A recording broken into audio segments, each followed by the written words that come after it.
सत श्री अकाल दोस्तों, welcome to doorstep education point. उम्मीद करदा तुसी सारे बहुत ही वधिया होने आ।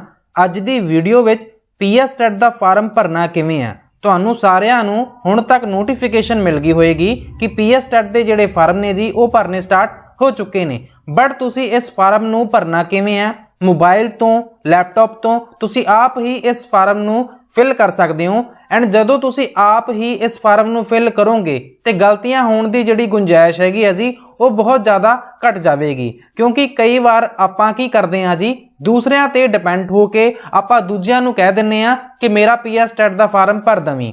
बट हुंदा की है कि उन्हां वल्लों कुछ गलतियां कर दित्तियां जांदियां ने, जिहदे करके फ्यूचर विच तुहानू बहुत सारियां समस्यावां दा सामना करना पैंदा है। सो तुसी इस वीडियो नू लास्ट तक वेखना है, फिर ही तुहाडी जिहड़ी अंडरस्टैंडिंग हैगी है जी इस फार्म नू लैके वो वधेगी एंड तुसी इस फार्म नू आप ही फिल कर सकते हो।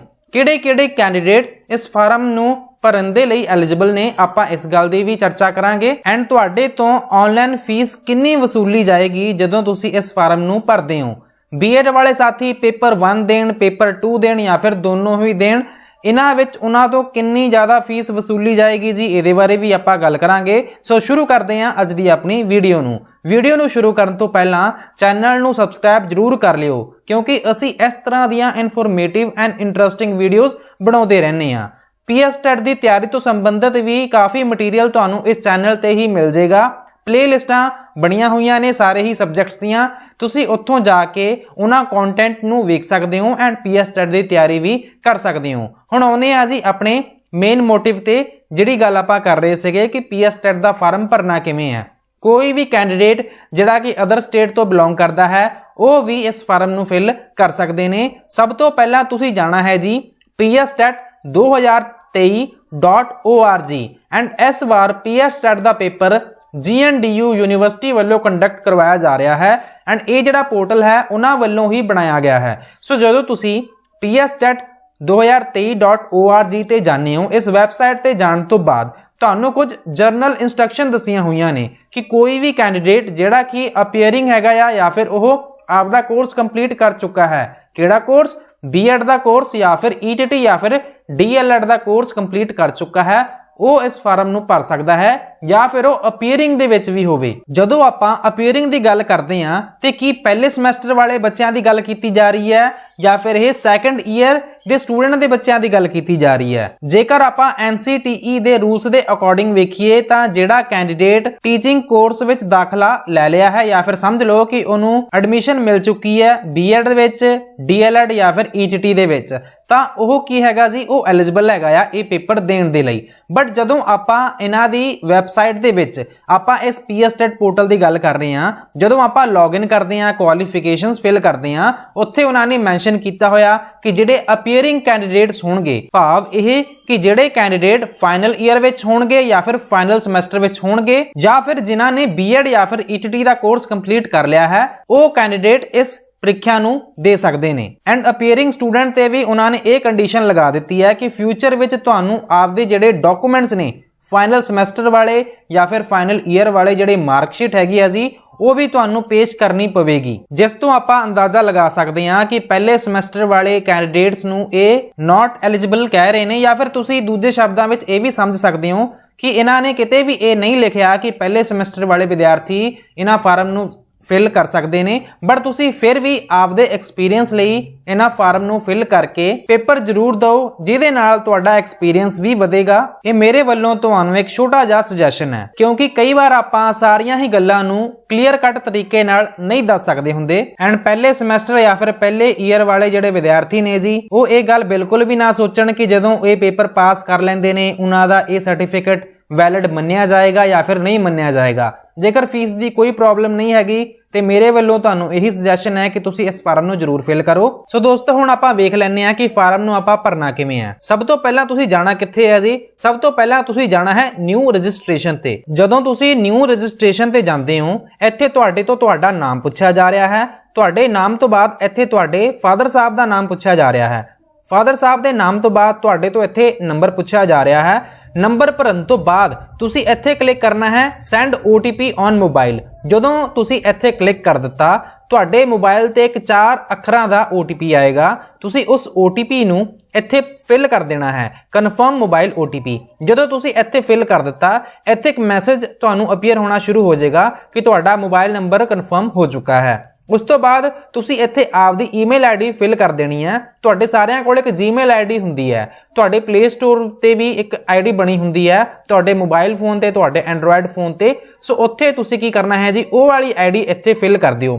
ਫਿਰ ਇੱਥੇ ਤੁਸੀਂ ਕਲਿੱਕ ਕਰਨਾ ਹੈ ਸੈਂਡ OTP ਔਨ ਈਮੇਲ। ਜਦੋਂ ਤੁਸੀਂ ਇੱਥੇ ਕਲਿੱਕ ਕਰਦੇ ਹੋ, ਇੱਕ OTP ਤੁਹਾਡੇ ਈਮੇਲ ਰਾਹੀਂ ਤੁਹਾਨੂੰ ਭੇਜ ਦਿੱਤਾ ਜਾਏਗਾ। ਉਸ OTP ਨੂੰ ਤੁਸੀਂ ਜਦੋਂ ਇੱਥੇ ਫਿਲ ਕਰ ਦੋਗੇ ਤੇ ਉੱਤੇ ਇੱਕ ਮੈਸੇਜ ਅਪੀਅਰ ਹੋਣਾ ਸ਼ੁਰੂ ਹੋ ਜਾਏਗਾ ਕਿ ਤੁਹਾਡਾ ਈਮੇਲ ਆਈਡੀ ਜਿਹੜੀ ਹੈਗੀ ਹੈ ਜੀ, ਇਹ ਵੀ ਕਨਫਰਮ ਕਰ ਦਿੱਤੀ ਗਈ ਹੈ। ਇਸ ਤੋਂ ਬਾਅਦ ਤੁਸੀਂ ਇੱਥੇ ਕੋਈ ਵੀ 8-9 ਅੱਖਰਾਂ ਦਾ ਜਿਹੜਾ ਪਾਸਵਰਡ ਹੈਗਾ ਜੀ, ਉਹ ਫਿਲ ਕਰ ਸਕਦੇ ਹੋ। ਜਿਵੇਂ ਕਿ ਮੈਂ ਇੱਥੇ ਪਾਸਵਰਡ ਫਿਲ ਕਰ ਦਿੰਨਾ ਅਟਲ ATAL@1234। ਤੁਸੀਂ ਵੀ ਕੋਈ ਇਹੋ ਜਿਹਾ ਕੋਈ ਵੀ ਪਾਸਵਰਡ ਤੁਸੀਂ ਰੱਖ ਸਕਦੇ ਹੋ, ਕਿਉਂਕਿ ਬਾਅਦ ਵਿੱਚ ਇਹ ਸੇਮ ਪਾਸਵਰਡ ਰਾਹੀਂ ਹੀ ਤੁਸੀਂ ਉੱਥੇ ਲੌਗਇਨ ਕਰਨਾ ਹੈ। ਇਹ ਸਾਰਾ ਪ੍ਰੋਸੈਸ ਕੰਪਲੀਟ ਕਰਨ ਤੋਂ ਬਾਅਦ ਪਾਸਵਰਡ ਨੂੰ ਇੱਕ ਵਾਰ ਹੋਰ ਤੁਸੀਂ ਇੱਥੇ ਫਿਲ ਕਰਨ ਤੋਂ ਬਾਅਦ ਇੱਥੇ ਤੁਸੀਂ ਸਬਮਿਟ ਬਟਨ ਤੇ ਕਲਿੱਕ ਕਰ ਦੇਣਾ ਹੈ। ਜਦੋਂ ਤੁਸੀਂ ਸਬਮਿਟ ਬਟਨ ਤੇ ਕਲਿੱਕ ਕਰ ਦਿੰਦੇ ਹੋ, ਤੁਹਾਡੇ ਸਾਹਮਣੇ ਮੈਸੇਜ ਆ ਜਾਏਗਾ ਕਿ ਤੁਹਾਡੀ ਜਿਹੜੀ ਈਮੇਲ ਆਈਡੀ ਹੈ ਜੀ, ਉਹ ਬਣ ਚੁੱਕੀ ਹੈ। ਉਸ ਤੋਂ ਬਾਅਦ ਤੁਸੀਂ ਕੀ ਕਰਨਾ ਹੈ ਜੀ, ਉਸ ਤੋਂ ਬਾਅਦ ਤੁਸੀਂ ਜਾਣਾ ਹੈ ਲੌਗਇਨ ਤੇ। ਆ ਜਿਹੜਾ ਤੁਸੀਂ ਪੇਜ ਵੇਖ ਰਹੇ ਹੋ ਨਾ, ਇੱਥੇ ਤੁਹਾਨੂੰ ਲੌਗਇਨ ਦੀ ਆਪਸ਼ਨ ਆਏਗੀ। ਜਦੋਂ ਤੁਸੀਂ ਲੌਗਇਨ ਤੇ ਜਾਂਦੇ ਹੋ, ਲੌਗਇਨ ਦੇ ਵਿੱਚ ਤੁਸੀਂ ਸੇਮ ਈਮੇਲ ਆਈਡੀ ਤੁਸੀਂ ਫਿਲ ਕਰਨੀ ਹੈ ਜਿਹੜੀ ਤੁਸੀਂ ਪਹਿਲਾਂ ਫਿਲ ਕੀਤੀ ਸੀਗੀ। ਈਮੇਲ ਆਈਡੀ ਫਿਲ ਕਰਨ ਤੋਂ ਬਾਅਦ ਤੁਸੀਂ ਕਰਨਾ ਹੈ ਇੱਥੇ ਜੀ ਪਾਸਵਰਡ ਫਿਲ ਕਰ ਦਿਓ। ਜਦੋਂ ਤੁਸੀਂ ਪਾਸਵਰਡ ਫਿਲ ਕਰ ਦਿੰਦੇ ਹੋ, ਉਸ ਤੋਂ ਬਾਅਦ ਤੁਹਾਡੇ ਸਾਹਮਣੇ ਕੈਪਚਾ ਕੋਡ ਵਿਖ ਰਿਹਾ ਹੈ, ਜਿਵੇਂ ਕਿ 557 ਤੋਂ ਬਾਅਦ B4A। ਜਦੋਂ ਤੁਸੀਂ ਇਹ ਸਾਰਾ ਕੁਝ ਸਾਰੀ ਡਿਟੇਲ ਫਿਲ ਕਰ ਦਿੱਤੀ, ਤੁਸੀਂ ਹੁਣ ਜਾਣਾ ਹੈ ਜੀ ਲੌਗਇਨ ਬਟਨ ਤੇ। ਲੌਗਇਨ ਬਟਨ ਨੂੰ ਕਲਿੱਕ ਕਰਨ ਤੋਂ ਬਾਅਦ ਤੁਹਾਡੇ ਸਾਹਮਣੇ ਕੁਝ ਇਸ ਤਰ੍ਹਾਂ ਦਾ ਪੇਜ ਓਪਨ ਹੁੰਦਾ ਹੋਇਆ ਵਿਖੇਗਾ। ਐਂਡ PSTET ਦਾ ਫਾਰਮ ਤੁਹਾਡਾ ਕੁਝ ਇਹਨਾਂ ਭਾਗਾਂ ਵਿੱਚ ਵੰਡਿਆ ਹੋਇਆ ਹੈ, ਜਿਵੇਂ ਕਿ ਤੁਸੀਂ ਪਹਿਲਾਂ ਕਰਨੀ ਹੈ ਜੀ fill basic details. Fill basic details ਤੋਂ ਬਾਅਦ ਤੁਸੀਂ ਆਪਦੀ ਫੋਟੋ ਐਂਡ ਸਿਗਨੇਚਰ ਅਪਲੋਡ ਕਰਨੇ ਨੇ। ਉਸ ਤੋਂ ਬਾਅਦ ਤੁਸੀਂ ਫਿਲ ਅਕੈਡਮਿਕ ਡਿਟੇਲ ਫਿਲ ਕਰਨੀ ਹੈ। ਅਕੈਡਮਿਕ ਡਿਟੇਲ ਤੋਂ ਭਾਵ ਇਹ ਹੈ ਕਿ ਤੁਸੀਂ ਆਪਦੇ 10ਵੀਂ ਦੇ ਨੰਬਰ, 12ਵੀਂ ਦੇ ਨੰਬਰ, ਗ੍ਰੈਜੂਏਸ਼ਨ ਦੇ ਨੰਬਰ ਐਂਡ B.Ed ਜਾਂ ਫਿਰ ETT ਕਰ ਰਹੇ ਸਟੂਡੈਂਟ, ਉਹ ਆਪਦੇ ਨੰਬਰ ਫਿਲ ਕਰਨਗੇ। ਐਂਡ ਉਹਦੇ ਵਿੱਚ ਬੜੇ ਹੀ ਧਿਆਨ ਨਾਲ ਤੁਸੀਂ ਆਪਦੇ ਨੰਬਰਾਂ ਨੂੰ ਫਿਲ ਕਰਨਾ ਹੈ। ਆਪਦੇ ਜਿਹੜੇ ਰੋਲ ਨੰਬਰ ਹੈਗੇ ਆ ਜੀ, ਭਾਵੇਂ ਉਹ 10ਵੀਂ ਦਾ ਹੋਵੇ, 12ਵੀਂ ਦਾ ਹੋਵੇ, ਗ੍ਰੈਜੂਏਸ਼ਨ ਦਾ ਹੋਵੇ ਜਾਂ ਫਿਰ B.Ed ਦਾ ਹੋਵੇ ਜਾਂ ਫਿਰ ETT ਕਰ ਰਹੇ ਸਟੂਡੈਂਟ ਦਾ ਹੋਵੇ, ਤੁਸੀਂ ਉਹਨਾਂ ਨੰਬਰਾਂ ਨੂੰ, ਰੋਲ ਨੰਬਰਾਂ ਨੂੰ ਬੜੇ ਧਿਆਨ ਨਾਲ ਫਿਲ ਕਰਨਾ ਹੈ। ਉਸ ਤੋਂ ਬਾਅਦ ਤੁਸੀਂ ਟੈਸਟ ਰਿਲੇਟਡ ਡਿਟੇਲਸ ਫਿਲ ਕਰਨੀ ਹੈ। ਟੈਸਟ ਰਿਲੇਟਡ ਡਿਟੇਲ ਵਿੱਚ ਤੁਹਾਡੇ ਤੋਂ ਕੈਟਾਗਰੀ ਪੁੱਛੀ ਜਾਏਗੀ। ਤੁਹਾਡੇ ਤੋਂ ਇਹ ਪੁੱਛਿਆ ਜਾਏਗਾ ਕਿ ਤੁਸੀਂ ਇਹ ਪੇਪਰ ਦੇਣਾ ਕਿੱਥੇ ਚਾਹੁੰਦੇ ਹੋ। ਜਿੰਨੇ ਵੀ ਆਪਣੇ ਪੰਜਾਬ ਵਿੱਚ ਜ਼ਿਲ੍ਹੇ ਨੇ, ਉਹਨਾਂ ਦੇ ਇੱਥੇ ਨਾਮ ਹੋਣਗੇ ਇਨਕਲੂਡਿੰਗ ਚੰਡੀਗੜ੍ਹ, ਜਿਹੜੇ ਵਿੱਚ ਤੁਸੀਂ ਆਪਦੇ ਜਿਹੜੇ ਕੀ ਕਹਿ ਸਕਦੇ ਹਾਂ ਕਿ ਉੱਥੇ ਸਾਰੇ ਕੁਝ ਫਿਲ ਕਰੋਗੇ। ਮੈਂ ਜਸਟ ਜਨਰਲੀ ਦੱਸ ਰਿਹਾ, ਮੈਂ ਸਾਰਾ ਕੁਝ ਤੁਹਾਨੂੰ ਇੱਥੇ ਕਰਕੇ ਵੀ ਵਿਖਾਊਂਗਾ। ਉਹ ਇਹ ਫਿਲ ਕਰਨ ਤੋਂ ਬਾਅਦ ਤੁਸੀਂ ਇੱਕ ਵਾਰ ਪ੍ਰੀਵਿਊ ਐਂਡ ਲੌਗ ਡਿਟੇਲ ਤੇ ਕਲਿੱਕ ਕਰੋਗੇ। ਲੌਗ ਡਿਟੇਲ ਵਿੱਚ ਤੁਸੀਂ ਵੇਖਣਾ ਹੈ ਕਿ ਜਿਹੜੀ ਤੁਸੀਂ ਡਿਟੇਲ ਫਿਲ ਕੀਤੀ ਸੀਗੀ, ਕੀ ਉਹ ਡਿਟੇਲ ਸਾਰੀ ਸਹੀ ਹੈ ਜਾਂ ਫਿਰ ਨਹੀਂ ਸਹੀ। ਠੀਕ ਹੈ ਜੀ। ਇਹ ਸਾਰਾ ਪ੍ਰੋਸੈਸ ਕਰਨ ਤੋਂ ਬਾਅਦ ਤੁਹਾਡੇ ਤੋਂ ਪੁੱਛਿਆ ਜਾਏਗਾ ਕਿ ਤੁਸੀਂ ਫੀਸ ਪੇ ਕਰਨੀ ਹੈ। ਤੁਸੀਂ ਕਿਹੜੇ ਪੇਪਰ ਲਈ ਫੀਸ ਪੇ ਕਰਨੀ ਹੈ। ਕਿ ਮੰਨ ਲਓ ਤੁਸੀਂ ਪਹਿਲਾ ਪੇਪਰ ਦੇਣਾ ਹੈ, ਦੂਸਰਾ ਪੇਪਰ ਦੇਣਾ ਹੈ, ਜਾਂ ਫਿਰ ਤੁਸੀਂ ਦੋਨੋਂ ਹੀ ਪੇਪਰ ਦੇਣੇ ਨੇ। ਉਸ ਅਕੋਰਡਿੰਗ ਹੀ ਤੁਹਾਨੂੰ ਜਿਹੜੀ ਫੀਸ ਹੈਗੀ ਹੈ ਜੀ, ਉਹ ਦੇਣੀ ਪਵੇਗੀ। ਫੀਸਾਂ ਦੇ ਬਾਰੇ ਮੈਂ ਪਹਿਲਾਂ ਹੀ ਦੱਸ ਦਿੰਨਾ ਕਿ ਜਿਹੜੇ ਜਨਰਲ ਕੈਟਾਗਰੀ ਵਾਲੇ ਸਟੂਡੈਂਟ ਨੇ, ਉਹਨਾਂ ਨੂੰ ਇੱਥੇ ਪਰ ਪੇਪਰ 1000 ਰੁਪੀਸ ਪੇ ਕਰਨਾ ਪਵੇਗਾ। ਭਾਵ ਇਹ ਕਿ ਮੰਨ ਲਓ ਤੁਸੀਂ ਪੇਪਰ 1 ਦੀ ਤਿਆਰੀ ਕਰ ਰਹੇ ਹੋ ਜਾਂ ਫਿਰ ਤੁਸੀਂ ਪੇਪਰ 1 ਦੇਣਾ ਚਾਹੁੰਦੇ ਹੋ ਤੇ ਤੁਹਾਨੂੰ 1000 ਰੁਪਏ ਦੇਣੇ ਪੈਣਗੇ। ਐਂਡ ਜੇਕਰ ਮੰਨ ਲਓ ਕੋਈ ਸਟੂਡੈਂਟ ਪੇਪਰ 2 ਦੀ ਕਹਿ ਸਕਦੇ ਹਾਂ ਕਿ ਫੀਸ ਪੇ ਕਰਨੀ ਚਾਹੁੰਦਾ ਹੈ ਤੇ ਉਹਨੂੰ 20000 ਰੁਪਏ ਦੇਣੇ ਪੈਣਗੇ। ਬਟ ਜੇ ਕੋਈ ਸਟੂਡੈਂਟ ਦੋਨੋਂ ਹੀ ਪੇਪਰ ਦੇਣਾ ਚਾਹੁੰਦਾ ਹੈ ਤਾਂ ਉਹਨੂੰ 2000 ਰੁਪਏ ਦੇਣੇ ਪੈਣਗੇ। ਭਾਵ ਇਹ ਕਿ ਸੈਪਰੇਟ ਪੇਪਰ ਲਈ ਉਹਨੂੰ ਸੈਪਰੇਟ ਜਿਹੜੀ ਫੀਸ ਹੈਗੀ ਹੈ ਜੀ, ਉਹ ਜਮ੍ਹਾਂ ਕਰਵਾਉਣੀ ਪਵੇਗੀ। ਇਸ ਤੋਂ ਬਾਅਦ ਤੁਸੀਂ ਫੀ ਪੇ ਕਰਨ ਤੋਂ ਬਾਅਦ ਆਪਦਾ ਐਪਲੀਕੇਸ਼ਨ ਫਾਰਮ ਪ੍ਰਿੰਟ ਆਊਟ ਕਰ ਸਕਦੇ ਹੋ।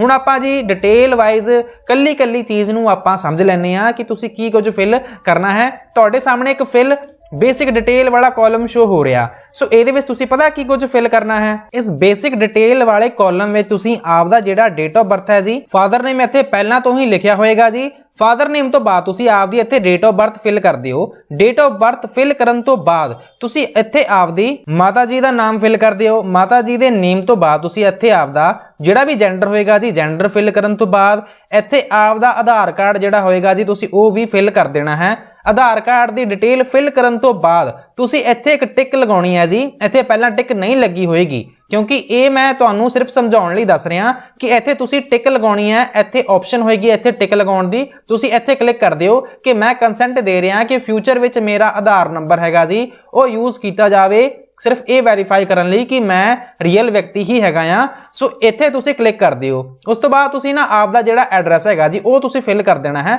ਜਿਵੇਂ ਮੰਨ ਲਓ ਮੈਂ ਕੋਰਸਪੋਂਡੈਂਸ ਐਡਰੈਸ ਵਿੱਚ ਇੱਥੇ ਲਿਖਤਾ ਸ਼੍ਰੀ ਮੁਕਤਸਰ ਸਾਹਿਬ, ਇੱਥੇ ਮੈਂ ਸਟੇਟ ਲਿਖਤੇ ਜੀ ਪੰਜਾਬ, ਇੱਥੇ ਮੈਂ ਆਪਦਾ ਜ਼ਿਲ੍ਹਾ ਲਿਖਤਾ ਤੇ ਆਪਦੇ ਜ਼ਿਲ੍ਹੇ ਦਾ ਇੱਥੇ ਪਿੰਨ ਕੋਡ ਵੀ ਲਿਖ ਦਿੱਤਾ ਹੈ। ਕੋਰਸਪੋਂਡੈਂਸ ਐਡਰੈਸ ਉਹ ਹੁੰਦਾ ਹੈ ਜਿਸ ਟਾਈਮ ਤੁਸੀਂ ਹੁਣ ਰਹਿ ਰਹੇ ਹੋ, ਤੇ ਪਰਮਾਨੈਂਟ ਐਡਰੈਸ ਉਹ ਹੁੰਦਾ ਹੈ ਜਿੱਥੇ ਦਾ ਤੁਹਾਡਾ ਆਧਾਰ ਕਾਰਡ ਵਗੈਰਾ ਬਣਿਆ ਹੁੰਦਾ ਹੈ। ਸੋ ਉਹਨੂੰ ਆਪਾਂ ਪਰਮਾਨੈਂਟ ਐਡਰੈਸ ਕਹਿੰਦੇ ਆ। ਸੋ ਮੰਨ ਲਓ ਕਿ ਜਿਵੇਂ ਮੇਰਾ correspondence address and permanent address same ਹੈ, ਸੋ ਮੈਂ ਇੱਥੇ ਟਿਕ ਕਰ ਦੂੰਗਾ। ਜਦੋਂ ਮੈਂ ਇੱਥੇ ਟਿਕ ਕੀਤਾ ਤੇ ਆਹ ਵਾਲੀ ਜਿਹੜੀ ਆਪਸ਼ਨ ਹੈਗੀ ਆ ਜੀ ਇਹ ਇੱਥੋਂ ਗਾਇਬ ਹੋ ਜਾਏਗੀ ਐਂਡ ਮੈਨੂੰ ਇੱਥੇ ਆਪਸ਼ਨ ਆਏਗੀ ਜੀ ਸੇਵ ਐਂਡ ਨੈਕਸਟ। ਬਟ ਹੋ ਸਕਦਾ ਹੈ ਕਿ ਤੁਹਾਡੀ ਜਿਹੜੀਆਂ ਇਹ ਆਪਸ਼ਨਾਂ ਨੇ ਕਿ correspondence address and permanent address ਇਹ ਤੁਹਾਨੂੰ ਡਿਫਰੈਂਟ ਵੇਖਣ ਨੂੰ ਮਿਲਣ। ਹੋ ਸਕਦਾ ਹੈ ਕਿ ਤੁਸੀਂ ਡਿਫਰੈਂਟ ਪਲੇਸਿਸ ਤੇ ਰਹਿ ਰਹੇ ਹੋਵੋ ਤੇ ਤੁਸੀਂ ਆਪਦੇ ਅਕੋਰਡਿੰਗ ਇਹ ਜਾਣਕਾਰੀ ਫਿਲ ਕਰ ਦਿਓ। ਸੋ ਦੋਸਤੋ ਜਦੋਂ ਆਪਾਂ ਇੱਥੇ ਸਾਰਾ ਕੁਝ ਫਿਲ ਕਰਨ ਤੋਂ ਬਾਅਦ ਇੱਥੇ ਸੇਵ ਡਿਟੇਲ ਤੇ ਕਲਿੱਕ ਕਰਦੇ ਹਾਂ। ਸੇਵ ਡਿਟੇਲ ਤੇ ਕਲਿੱਕ ਕਰਨ ਤੋਂ ਬਾਅਦ ਤੁਹਾਡੇ ਸਾਹਮਣੇ ਇੱਕ ਨਵਾਂ ਪੇਜ ਓਪਨ ਹੋਏਗਾ ਜਿੱਥੇ ਤੁਸੀਂ ਆਪਦੀ ਐਜੂਕੇਸ਼ਨਲ ਡਿਟੇਲਸ ਫਿਲ ਕਰਨੀਆਂ ਨੇ। ਐਜੂਕੇਸ਼ਨ ਡਿਟੇਲ ਫਿਲ ਕਰਨ ਤੋਂ ਪਹਿਲਾਂ ਤੁਹਾਡੇ ਤੋਂ ਇੱਥੇ upload signature and photo the option ਆਏਗੀ। ਸਭ ਤੋਂ ਪਹਿਲਾਂ ਤੁਸੀਂ ਅਪਲੋਡ ਫੋਟੋ ਸਿਗਨੇਚਰ ਕਰ ਦਿਓ, ਉਸ ਤੋਂ ਬਾਅਦ ਫਿਲ ਅਕੈਡਮਿਕ ਡਿਟੇਲਸ ਆਏਗੀ। ਅਪਲੋਡ ਫੋਟੋ ਸਿਗਨੇਚਰ ਤੇ ਆਪਾਂ ਇੱਕ ਵਾਰ ਚਲੇ ਜਾਂਦੇ ਆ ਕਿ ਤੁਸੀਂ ਅਪਲੋਡ ਕਰਨਾ ਕਿਵੇਂ ਆ। ਸੋ ਤੁਸੀਂ ਵੇਖ ਸਕਦੇ ਹੋ ਜਦੋਂ ਆਪਾਂ ਅਪਲੋਡ ਫੋਟੋ ਸਿਗਨੇਚਰ ਤੇ ਜਾਂਦੇ ਆ ਤੇ ਜਿਵੇਂ ਕਿ ਮੈਂ ਆਪਦੀ ਇੱਕ ਪਹਿਲਾਂ ਤੋਂ ਹੀ ਜਿਹੜੀ ਫੋਟੋ ਸੀਗੀ ਜੀ ਉਹ ਬਣਾ ਕੇ ਰੱਖੀ ਹੋਈ ਸੀ, ਇਹਨੂੰ ਮੈਂ ਅਪਲੋਡ ਕਰ ਦਿੱਤਾ ਹੈ। ਬਟ ਜਦੋਂ ਤੁਸੀਂ ਇਸ ਫੋਟੋ ਨੂੰ ਅਪਲੋਡ ਕਰਨਾ ਹੈ ਤੇ ਇਹਨਾਂ ਦੀ ਜਿਹੜੀ ਡਾਇਮੈਂਸ਼ਨ ਹੈਗੀ ਆ ਜੀ ਇਹ ਤੁਹਾਨੂੰ ਥੋੜੀ ਬਹੁਤ ਸੈੱਟ ਕਰਨੀ ਪਵੇਗੀ। ਜਿਵੇਂ ਕਿ ਇੱਥੇ ਲਿਖਿਆ ਹੋਇਆ ਕਿ ਇੱਥੇ ਜਿਹੜੀ ਡਾਇਮੈਂਸ਼ਨ ਹੈਗੀ ਆ ਫੋਟੋ ਦੀ ਕੁਝ ਇੰਨੀ ਕੁ ਹੋਣੀ ਚਾਹੀਦੀ ਹੈ, ਇਸ ਤੋਂ ਜ਼ਿਆਦਾ ਨਾ ਹੋਵੇ, ਇਸ ਤੋਂ ਘੱਟ ਬੇਸ਼ੱਕ ਹੋਵੇ। ਸੋ ਤੁਸੀਂ ਦੋਸਤੋ ਇਹਨੂੰ ਜ਼ਰੂਰ ਤੁਸੀਂ ਇੱਕ ਵਾਰ ਸਹੀ ਤਰੀਕੇ ਨਾਲ ਕਰ ਲਿਓ। ਈਵਨ ਤੁਸੀਂ ਗੂਗਲ ਦੇ ਆਨਲਾਈਨ ਐਡੀਟਰ ਤੋਂ ਵੀ ਕਰ ਸਕਦੇ ਹੋ। ਜਸਟ ਗੂਗਲ ਕਰੋ ਕਿ ਆਪਾਂ ਡਾਇਮੈਂਸ਼ਨ ਵਾਈਜ਼ ਫੋਟੋ ਨੂੰ ਸੈੱਟ ਕਰਨਾ ਹੈ ਐਂਡ ਉਸ ਤੋਂ ਬਾਅਦ ਤੁਹਾਨੂੰ ਇੱਥੇ ਆਪਸ਼ਨ ਆਏਗੀ ਤੁਸੀਂ ਡਾਇਮੈਂਸ਼ਨ ਵਾਈਜ਼ ਫੋਟੋ ਨੂੰ ਸੈੱਟ ਕਰ ਲਿਓ। ਉਹਦਾ ਜਿਹੜਾ ਸਾਈਜ਼ ਹੈਗਾ ਜੀ ਉਹ ਘਟਾ ਦਿਓ ਐਂਡ ਤੁਹਾਡੀ ਫੋਟੋ 200 KB ਤੋਂ ਵੱਧ ਦੀ ਨਹੀਂ ਹੋਣੀ ਚਾਹੀਦੀ। ਸੇਮ ਤੁਹਾਡਾ ਜਿਹੜੇ ਸਿਗਨੇਚਰ ਹੈਗੇ ਨੇ ਜੀ ਸੇਮ ਤੁਸੀਂ ਸਿਗਨੇਚਰ ਨਾਲ ਵੀ ਕਰਨਾ ਹੈ। ਜਦੋਂ ਤੁਸੀਂ ਸਿਗਨੇਚਰ ਨੂੰ ਕੀ ਕਰਨਾ ਹੈ ਜੀ ਤੁਹਾਡੀ ਜਿਹੜੇ ਸਿਗਨੇਚਰ ਨੇ ਜੀ ਇਹਨਾਂ ਦੀ ਜਿਹੜੀ ਡਾਇਮੈਂਸ਼ਨ ਹੈਗੀ ਆ 300 ਵਿਡਥ ਤੋਂ ਲੈ ਕੇ ਇੱਥੇ ਗੁਣਾ 90 ਹਾਈਟ ਇੰਨੀ ਕੁ ਹੋਣੀ ਚਾਹੀਦੀ ਹੈਗੀ ਹੈ। ਤੇ ਇਸ ਤੋਂ ਬਾਅਦ ਜਦੋਂ ਤੁਸੀਂ ਅਪਲੋਡ ਕਰਦੇ ਹੋ ਫਿਰ ਇੱਥੇ ਆਏਗੀ ਜੀ ਅਪਲੋਡ ਇਮੇਜ ਦੀ ਆਪਸ਼ਨ। ਅਪਲੋਡ ਇਮੇਜ ਜਦੋਂ ਤੁਸੀਂ ਕਰ ਦਿੰਦੇ ਹੋ ਤੇ ਤੁਹਾਡੇ ਸਾਹਮਣੇ ਕੁਝ ਇਸ ਤਰ੍ਹਾਂ ਦੀ ਫੋਟੋ ਐਂਡ ਸਿਗਨੇਚਰ ਤੁਹਾਨੂੰ ਉੱਥੇ ਵਿਖਣੇ ਸ਼ੁਰੂ ਹੋ ਜਾਣਗੇ। ਬਟ ਬਾਈ ਚਾਂਸ ਮੰਨ ਲਓ ਕਿਸੇ ਕੈਂਡੀਡੇਟ ਨੂੰ ਪ੍ਰੋਬਲਮ ਆ ਰਹੀ ਹੈ ਫੋਟੋ ਅਪਲੋਡ ਕਰਨ ਦੇ ਵਿੱਚ ਜਾਂ ਫਿਰ ਉਹਦੇ ਤੋਂ ਫੋਟੋ ਜਾਂ ਫਿਰ ਸਿਗਨੇਚਰ ਨਹੀਂ ਹੋ ਰਹੇ, ਇੱਕ ਅੱਧੇ ਸਟੂਡੈਂਟ ਜਿਹਨੂੰ ਵੀ ਪ੍ਰੋਬਲਮ ਆਉਂਦੀ ਹੈ ਤੁਸੀਂ ਆਪਣੀ ਹੈਲਪਲਾਈਨ ਨੰਬਰ ਚੈਨਲ ਤੋਂ, ਜਿਵੇਂ ਕਿ ਇੱਥੇ ਤੁਸੀਂ ਵੇਖ ਸਕਦੇ ਹੋ ਕੈਂਡੀਡੇਟ ਮੋਬਾਈਲ ਲਿਖਿਆ ਹੋਇਆ ਨਾ, ਇੱਥੇ ਲਿਖਿਆ ਹੋਇਆ 7380116961, ਤੁਸੀਂ ਮੈਨੂੰ ਇਸ ਨੰਬਰ ਤੇ WhatsApp ਵੀ ਕਰ ਸਕਦੇ ਹੋ ਕਿ ਸਰ ਦੱਸੋ ਕਿਵੇਂ ਅਸੀਂ ਆਪਦੀ ਫੋਟੋ ਐਂਡ ਸਿਗਨੇਚਰ ਨੂੰ ਕੀ ਕਰ ਸਕਦੇ ਹਾਂ ਜੀ ਸੈੱਟ ਕਰ ਸਕਦੇ ਹਾਂ, ਇਹਨਾਂ ਦਾ ਸਾਈਜ਼ ਕਿਵੇਂ ਘਟਾ ਸਕਦੇ ਹਾਂ। ਬਾਈ ਚਾਂਸ ਜੇ ਤੁਹਾਨੂੰ ਪ੍ਰੋਬਲਮ ਹੁੰਦੀ ਆ ਇਸ ਫਾਰਮ ਨੂੰ ਫਿਲ ਕਰਨ ਲੱਗਿਆ ਤੇ ਤੁਸੀਂ ਮੈਨੂੰ ਕੰਟੈਕਟ ਕਰ ਸਕਦੇ ਹੋ। ਸੋ ਜਦੋਂ ਤੁਸੀਂ ਇਹਨਾਂ ਫੋਟੋਜ਼ ਨੂੰ ਸਿਗਨੇਚਰ ਨੂੰ ਅਪਲੋਡ ਕਰ ਲਿਆ ਉਸ ਤੋਂ ਬਾਅਦ ਤੁਹਾਨੂੰ ਆਪਸ਼ਨ ਆਏਗੀ ਸੇਵ ਐਂਡ ਨੈਕਸਟ ਦੀ। ਜਦੋਂ ਤੁਸੀਂ ਸੇਵ ਐਂਡ ਨੈਕਸਟ ਕਰਦੇ ਹੋ ਤੇ ਤੁਹਾਡੇ ਸਾਹਮਣੇ ਐਜੂਕੇਸ਼ਨਲ ਕੁਆਲੀਫਿਕੇਸ਼ਨਸ ਦੀ ਜਿਹੜੀ ਕਹਿ ਸਕਦੇ ਆ ਡਿਟੇਲ ਹੈਗੀ ਆ ਜੀ ਉਹ ਪੁੱਛੀ ਜਾਏਗੀ। ਅਕੈਡਮਿਕ ਡਿਟੇਲ ਵਿੱਚ ਤੁਸੀਂ ਸਭ ਤੋਂ ਪਹਿਲਾਂ 10ਵੀਂ ਜਮਾਤ ਤੋਂ ਸ਼ੁਰੂ ਕਰਨਾ ਹੈ ਐਂਡ ਇੱਥੇ ਤੁਹਾਨੂੰ 4 ਆਪਸ਼ਨਾਂ ਵੇਖਣ ਨੂੰ ਮਿਲ ਰਹੀਆਂ ਨੇ 10ਵੀਂ 12ਵੀਂ ਗ੍ਰੈਜੂਏਸ਼ਨ B.Ed ਐਂਡ D.L.Ed ਭਾਵ ETT ਕਹਿ ਸਕਦੇ ਹਾਂ ਆਪਾਂ ਇਹਨੂੰ।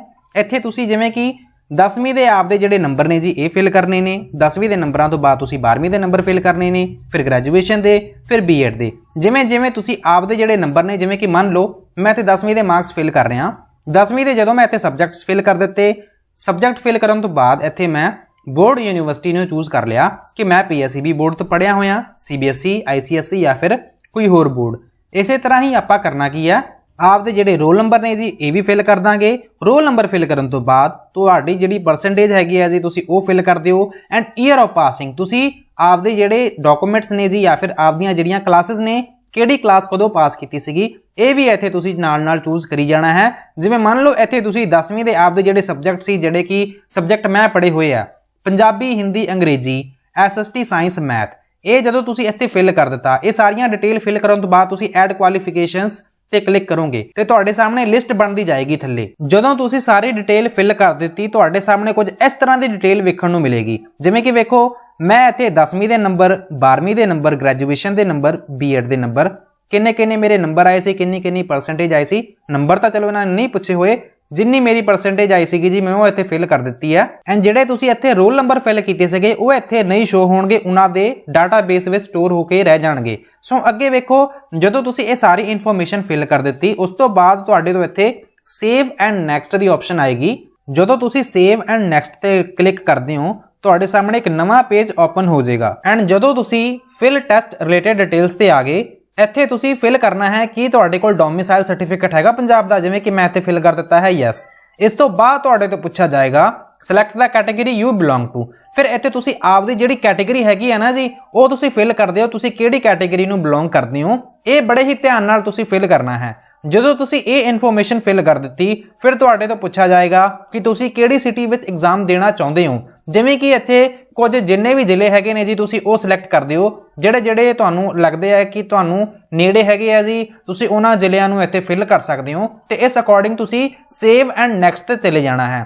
ਇਸੇ ਤਰ੍ਹਾਂ ਹੀ ਤੁਸੀਂ ਪਹਿਲੀ ਆਪਸ਼ਨ ਵਿੱਚ ਫਿਲ ਕਰਨਾ ਹੈ, ਫਿਰ ਦੂਸਰਾ ਐਗਜ਼ਾਮ ਸੈਂਟਰ ਫਿਲ ਕਰਿਓ, ਫਿਰ ਥਰਡ ਐਗਜ਼ਾਮ ਸੈਂਟਰ ਫਿਲ ਕਰਨਾ ਹੈ। ਐਂਡ ਜਦੋਂ ਤੁਸੀਂ ਸੇਵ ਤੇ ਕਲਿੱਕ ਕਰਦੇ ਹੋ ਸੇਵ ਤੇ ਕਲਿੱਕ ਕਰਨ ਤੋਂ ਬਾਅਦ ਤੁਹਾਡੇ ਤੋਂ ਡਿਕਲੇਰੇਸ਼ਨ ਪੁੱਛੀ ਜਾਏਗੀ ਕਿ ਜਿਹੜੀ ਤੁਸੀਂ ਰਜਿਸਟ੍ਰੇਸ਼ਨ ਕਰ ਚੁੱਕੇ ਹੋ ਹੁਣ ਤੱਕ ਜਿੰਨੀ ਵੀ ਡਿਟੇਲ ਤੁਸੀਂ ਫਿਲ ਕੀਤੀ ਹੈ ਕਿ ਉਹ ਸਾਰੀ ਡਿਟੇਲ ਸਹੀ ਹੈ ਜਾਂ ਫਿਰ ਨਹੀਂ ਸਹੀ, ਤੁਸੀਂ ਇਹਦੇ ਬਾਰੇ ਦੱਸਣਾ ਹੈ। ਤੁਸੀਂ ਇੱਕ ਵਾਰ ਬੜੇ ਧਿਆਨ ਨਾਲ ਕੁਝ ਇਸ ਤਰ੍ਹਾਂ ਦਾ ਫਾਰਮ ਤੁਹਾਨੂੰ ਵੇਖਣ ਨੂੰ ਮਿਲੇਗਾ, ਸਕਰੋਲ ਕਰਕੇ ਵੀ ਤੁਸੀਂ ਥੱਲੇ ਵੇਖ ਲਿਓ। ਆਪਦੇ ਜਿਹੜੇ ਨੰਬਰ ਨੇ ਜੀ ਸਕਰੋਲ ਕਰਨ ਤੋਂ ਬਾਅਦ ਤੁਸੀਂ ਇਹ ਵੀ ਚੰਗੇ ਤਰੀਕੇ ਨਾਲ ਚੈੱਕ ਕਰ ਲੈਣਾ ਹੈ ਆਪਦੇ ਜਿਹੜੇ ਐਗਜ਼ਾਮ ਸੈਂਟਰ ਪ੍ਰੈਫਰੈਂਸਸ ਹੈਗੇ ਸੀਗੇ ਜੀ ਇਹ ਵੀ ਤੁਸੀਂ ਬੜੇ ਧਿਆਨ ਨਾਲ ਵੇਖ ਲਿਓ, ਜਿਵੇਂ ਕਿ ਮੈਂ ਮੁਕਤਸਰ, ਫਰੀਦਕੋਟ, ਬਠਿੰਡਾ ਭਰਿਆ ਹੋਇਆ, ਆਪਦੇ ਕੋਰਸਪੋਂਡੈਂਸ ਐਡਰੈਸ ਵੀ ਇੱਥੇ ਫਿਲ ਕੀਤਾ ਹੋਇਆ ਹੈ ਜੀ, ਪਰਮਾਨੈਂਟ ਐਡਰੈਸ ਵੀ ਫਿਲ ਕੀਤਾ ਹੋਇਆ ਹੈ।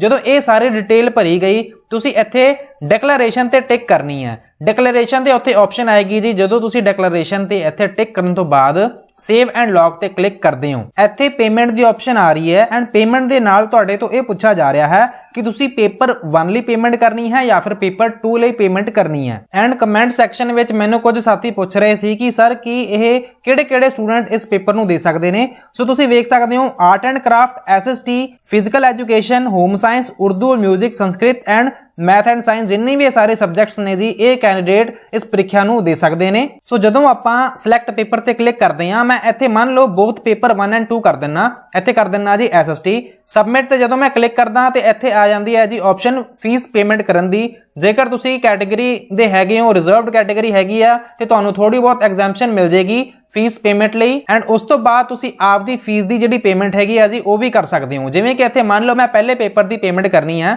ਸੋ ਸਭ ਤੋਂ ਪਹਿਲਾਂ ਮੈਂ ਇੱਥੇ ਕਲਿੱਕ ਕਰੂੰਗਾ ਜੀ click here to pay fee for paper 1। ਜਦੋਂ ਮੈਂ ਇੱਥੇ ਕਲਿੱਕ ਕਰਦਾ ਜੀ ਮੇਰੇ ਸਾਹਮਣੇ ਇੱਕ ਪੇਜ ਓਪਨ ਹੁੰਦਾ ਹੈ, ਪੇਮੈਂਟ ਗੇਟਵੇ ਹੈਗਾ ਜੀ ਇਹਨਾਂ ਦਾ। ਸੋ ਜਦੋਂ ਤੁਸੀਂ ਇੱਥੇ ਆਪਦੀ ਕਾਰਡ ਦੀ ਡਿਟੇਲ, ਏਟੀਐਮ ਕਾਰਡ ਦੀ ਡਿਟੇਲ ਵਗੈਰਾ ਫਿਲ ਕਰਨ ਤੋਂ ਬਾਅਦ ਆਪਦੀ ਜਿਹੜੀ ਫੀਸ ਪੇਮੈਂਟ ਹੈਗੀ ਆ ਜੀ ਇਹ ਵੀ ਪੇ ਕਰ ਸਕਦੇ ਹੋ। ਐਂਡ ਇੱਥੇ ਤੁਸੀਂ UPI ਦੇ ਥਰੂ ਵੀ ਪੇਮੈਂਟ ਕਰ ਸਕਦੇ ਹੋ। ਐਂਡ ਜਦੋਂ ਤੁਸੀਂ ਪੇਮੈਂਟ ਨੂੰ ਕੰਪਲੀਟ ਕਰ ਦਿੱਤਾ ਉਸ ਤੋਂ ਬਾਅਦ ਤੁਹਾਨੂੰ ਪ੍ਰਿੰਟ ਕਰਨ ਦੀ ਆਪਸ਼ਨ ਜਿਹੜੀ ਹੈਗੀ ਆ ਜੀ PS TET ਦੇ ਫਾਰਮ ਦੀ, ਇਹ ਆਪਸ਼ਨ ਵੀ ਤੁਹਾਨੂੰ ਸ਼ੋ ਹੋਣੀ ਸ਼ੁਰੂ ਹੋ ਜਾਏਗੀ। ਸੋ ਉਮੀਦ ਮੈਂ ਇਹੀ ਕਰੂੰਗਾ ਕਿ ਤੁਹਾਨੂੰ ਜਿਹੜੇ ਵੀ ਤੁਹਾਡੇ ਡਾਊਟ ਸੀਗੇ ਜੀ ਉਹ ਸਾਰੇ ਡਾਊਟਸ ਕਲੀਅਰ ਹੋ ਗਏ ਹੋਣਗੇ। ਮੇਰੇ ਵੱਲੋਂ ਕੋਸ਼ਿਸ਼ ਕੀਤੀ ਗਈ ਸੀਗੀ ਕਿ ਬੜੇ ਹੀ ਬੇਸਿਕ ਜਿਹੇ ਤਰੀਕੇ ਨਾਲ ਤੁਹਾਨੂੰ ਸਿੰਪਲੀਫਾਈਡ ਤਰੀਕੇ ਨਾਲ ਸਾਰੀਆਂ ਹੀ ਗੱਲਾਂ ਨੂੰ ਐਕਸਪਲੇਨ ਕਰਾਂ ਕਿ ਤੁਸੀਂ ਇਸ ਫਾਰਮ ਨੂੰ ਫਿਲ ਕਿਵੇਂ ਕਰਨਾ ਹੈ। ਸੋ ਇਸ ਦੇ ਨਾਲ ਹੀ ਦਿਓ ਇਜਾਜ਼ਤ। ਜੇਕਰ ਵੀਡੀਓ ਪਸੰਦ ਆਈ ਹੋਵੇ ਤਾਂ ਇਹਨੂੰ ਆਪਦੇ ਦੋਸਤਾਂ ਨੂੰ ਜਰੂਰ ਸ਼ੇਅਰ ਕਰਿਓ। So thank you so much for watching. God bless you all.